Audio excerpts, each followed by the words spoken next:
Baik, Assalamualaikum warahmatullahi wabarakatuh. Perkenalkan, nama saya Gibiuza Presetya dengan nomor induk mahasiswa 20060088.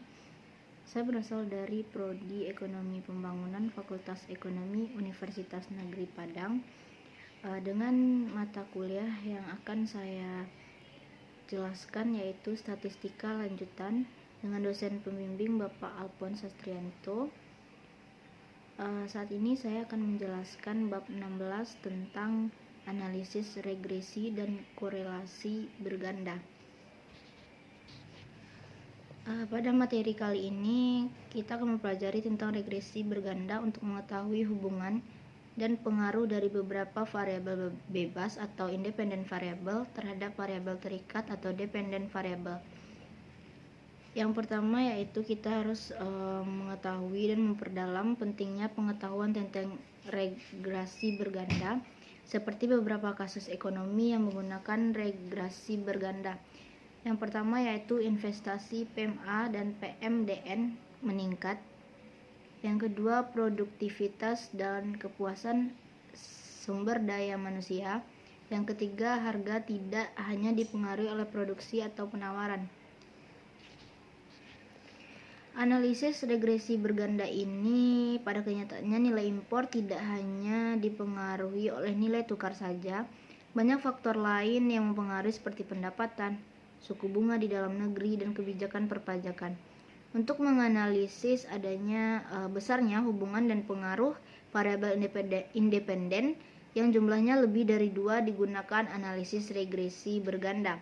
Bentuk persamaan regresi dengan dua variabel independen adalah Y sama dengan A tambah B kuadrat 1X 1 tambah B 2X2. Sedangkan bentuk persamaan regresi dengan tiga variabel independen adalah Y sama dengan A tambah B 1X1 tambah B 2X2 tambah B 3X3. Sehingga bentuk umum persamaan regresi untuk variabel independen dapat dirumuskan sebagai berikut. Y sama dengan A tambah B1 X1 tambah B2 X2 tambah B3 X3 tambah tak terhingga sampai seterusnya. Untuk persamaan regresi dengan dua variabel independen ini, nilai koefisien regresi yaitu B3 dan B2 serta nilai intercept A masih dapat dicari dengan menggunakan alat hitung sederhana atau manual. Namun demikian, untuk memudahkan mencari nilai koefisien regresi untuk lebih dari dua variabel independen dapat dibantu dengan komputer, baik menggunakan Microsoft Excel maupun SPSS. Untuk memperoleh nilai koefisien regresi A, B1 dan B2 dari persamaan Y sama dengan A tambah B1 X1 tambah B2 X2 dapat kita gunakan metode ordinary least square atau QLS yang dikemukakan pada bab sebelumnya. Prinsip metode ini adalah meminimumkan jumlah kuadrat divisi di sekitar garis regresi. Pada buku statistika ini, pada bab 16 statistika untuk ekonomi dan keuangan modern oleh Suharyadi Purwanto SK, penerbit Salemba 4 edisi 3 buku 2, pada halaman 227 sampai 231 menjelaskan tentang rumus-rumus yang ada pada koefisien regresi berganda, analisis regresi berganda ini. Metode pencarian koefisien regresi ini relatif lebih mudah dibandingkan mengajarkan melalui persamaan. Namun demikian hasilnya akan tetap sama. Saat ini perhitungan koefisien regresi dapat dilakukan dengan mudah dengan bantuan komputer. Dapat menggunakan Microsoft Excel atau SPSS seperti yang sudah saya jelaskan tadi. Pertama yaitu menggunakan Microsoft Excel dan menghitung koefisien regresi berganda. Teknologi komputer akan mempermudah proses pencarian nilai koefisien regresi berganda. Berikut langkah-langkahnya. Yang pertama yaitu aktifkan program Microsoft Excel Anda. mulai dari menghidupkan komputer, klik Start, klik Program, dan pilih Microsoft Excel. Yang kedua, setelah Microsoft Excel terbuka, klik pada bagian File dan pilih New. Anda akan mendapatkan sheet kosong. Masukkan data Y ke kolom A dan data X1 ke kolom B dan data X2 ke kolom C. Seperti pada gambar dijelaskan gambarnya dalam halaman 231. Selanjutnya yaitu setelah kita selesai melakukan entry data, kita klik Tools dan pilihlah Data Analysis sehingga keluar kotak dialog Data Analysis dan gambar itu terdapat pada halaman 232. Yang keempat, setelah keluar kotak dialog Data Analysis, pilih Regression hingga keluar kotak dialog seperti pada gambar 232 di buku statistika ini. Yang kelima, setelah keluar kotak dialog regression, masukkan rank data ke dalam kolom input yang tersedia. Masukkan rank data Y pada kotak input Y rank, misalkan di kolom A dari baris 2 sampai 11, maka ditulis dengan simbol seperti $A, $2, $A, $11, atau Anda blok saja di kolom A dari baris 2 sampai 11, sedangkan data X1 dan X2 dimasukkan ke dalam input X-rank, yaitu dari kolom B baris 2 sampai kolom C baris 11, maka ditulis $B, $2, $C, $S atau blok data X1, X2. Setelah selesai blok data input dan tekan OK. Setelah kita tekan OK, maka hasil regresi akan keluar seperti gambar pada halaman 232 ini. Pada kolom koefisien terdapat nilai intercept untuk A sebesar 15.086 sekian, X variabel 1 untuk B1 sebesar min 1,015243, dan X variabel 2 untuk B2 sebesar min 0,4109,027. Dengan demikian, dengan mudah kita dapat menuliskan persamaan regresi adalah Y sama dengan 15,086166 min 1,015243 X1 min 0,4109,027 X2. Untuk lebih mengerti, kita dapat mempraktekannya sesuai dengan yang telah saya jelaskan tadi melalui buku statistika ini. Selanjutnya yaitu koefisien determinasi, korelasi berganda, dan korelasi parsial. Pada bab ini telah dikemukakan istilah koefisien korelasi dan koefisien determinasi. Koefisien korelasi menunjukkan seberapa dekat titik kombinasi antara variabel dependen atau variabel terikat dengan variabel independen atau bebas X1 dan X2 terhadap garis dugaannya. Apabila titik kombinasi semakin mendekati garis dugaannya, maka nilai koefisien korelasi semakin baik. Koefisien determinasi R kuadrat merupakan ukuran untuk mengetahui kesesuaian atau ketepatan hubungan antara variabel independen dengan variabel dependen dalam suatu persamaan regresi. Selanjutnya yaitu koefisien determinisasi ini menunjukkan suatu proporsi dari varian yang dapat diterangkan oleh persamaan regresi atau regression of sum squares RSS terhadap varian total atau total sum of squares atau TSS. Selanjutnya nilai R kuadrat akan berkisar 0 sampai 1, nilai R2 sama dengan 1 menunjukkan bahwa 100% total variasi diterangkan oleh varian persamaan regresi atau variabel bebas baik X1 maupun X2, mampu menerangkan variabel Y sebesar 100%. Sebaliknya, apabila nilai R kuadrat 0 sama dengan menunjukkan bahwa tidak ada total varians yang diterangkan oleh varian bebas dari persamaan regresi baik X1 maupun X2.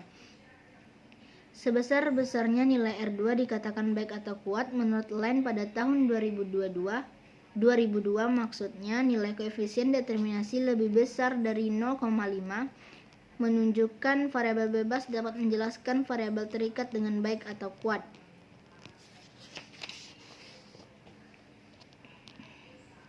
Nilai koefisien determinasi R kuadrat 0,939 dapat diartikan bahwa variabel bebas yaitu X1 maupun X2 mampu menerangkan atau menjelaskan 93,9 terhadap total varian permintaan minyak goreng. Selanjutnya yaitu koefisien korelasi digunakan untuk mengukur keeratan hubungan antara variabel terikat Y dengan variabel bebas X. Semakin besar nilai koefisien korelasi menunjukkan semakin eratnya hubungan dan sebaliknya. Koefisien korelasi merupakan akar kuadrat dari koefisien determinasi dan dirumuskan sebagai berikut. R sama dengan akar R kuadrat. Dari pernyataan di atas diketahui bahwa koefisien determinasi sebesar 0,939, maka nilai koefisien korelasinya adalah 0,939 sama dengan 0,969. Jadi hubungan antara variabel terikat atau permintaan minyak goreng dengan variabel bebas harga minyak dan pendapatan sebesar 96,9. Selanjutnya yaitu korelasi parsial. Korelasi parsial dalam regresi berganda ini digunakan untuk melihat besarnya hubungan antara dua variabel dari variabel terikatnya. Pada bab 16 ini kita juga mengenal koefisien korelasi yang menghubungkan antara dua variabel seperti yang menggambarkan hubungan antara Y dengan X1, Y dengan X2, X1 dengan X2. Selanjutnya yaitu kesalahan baku dalam regresi berganda adalah suatu ukuran untuk melihat ketepatan antara nilai dugaan Y dengan nilai sebenarnya, sebagaimana juga berlaku untuk regresi sederhana yang telah dibahas pada bab sebelumnya. Apabila nilai dugaan semakin mendekati nilai sebenarnya, maka persamaan yang kita peroleh juga semakin baik. Apabila nilai dugaan semakin jauh dari nilai sebenarnya, maka persamaan yang kita gunakan juga tidak baik. Dari hasil regresi kita mendapatkan persamaan Y sama dengan 15,086 min 1,015 X1 min 0,41 X2, sehingga kita dapat menduga berapa permintaan seseorang dengan pendapatan 5 juta per bulan dan harga minyak sebanyak 7.000 per liter.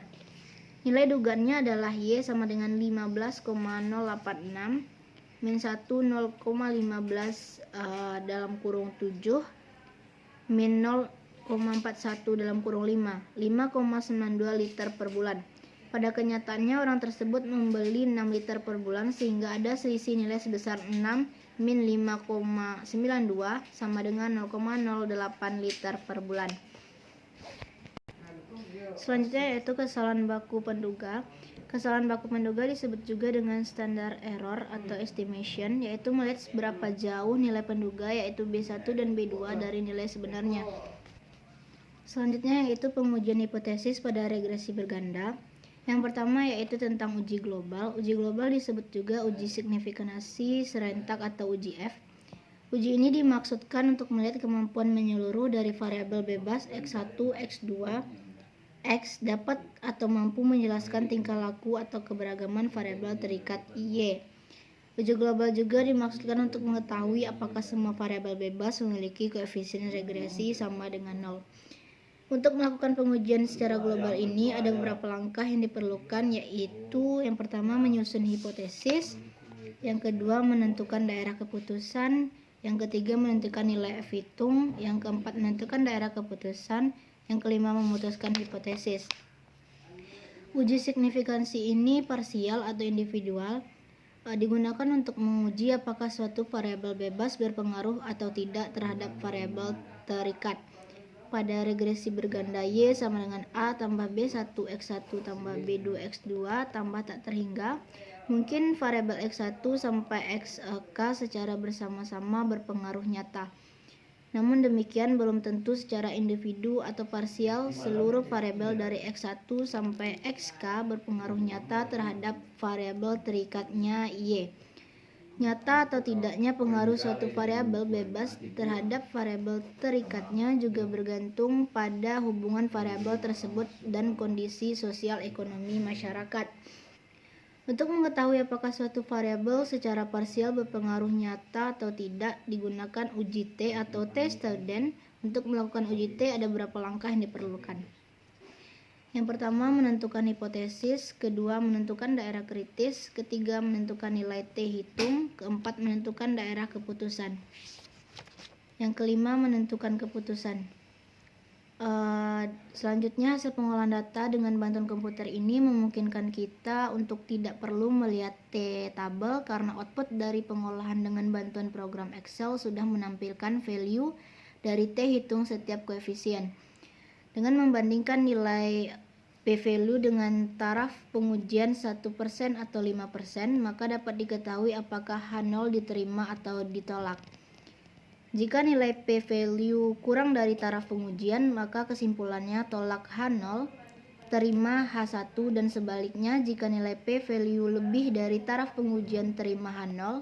Dengan menggunakan contoh kasus sebelumnya, maka diperoleh p-value untuk koefisien B1 sebesar 0,124 yang lebih besar dari taraf 5% sehingga terima H0, B1 sama dengan 0, dan p-value untuk koefisien sebesar B2 0,034 dikali lebih 0,025 sehingga kesimpulannya adalah tolak H0 terima H1 B2 0.